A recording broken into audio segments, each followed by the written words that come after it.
Nakauwi na nga ng Pilipinas ang asawa ni John Estrada na si Priscilla Meireles matapos nitong magbakasyon sa Brazil at kasama nga ang kanilang anak na si Anechka.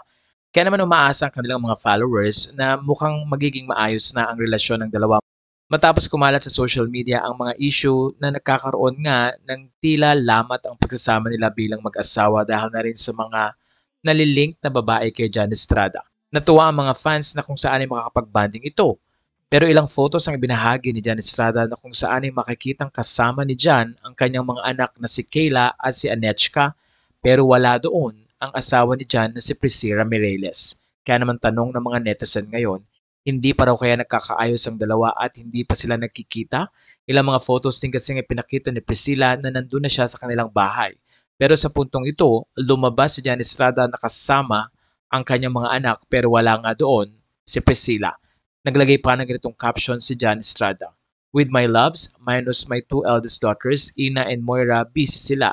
Blessed Sunday, everyone.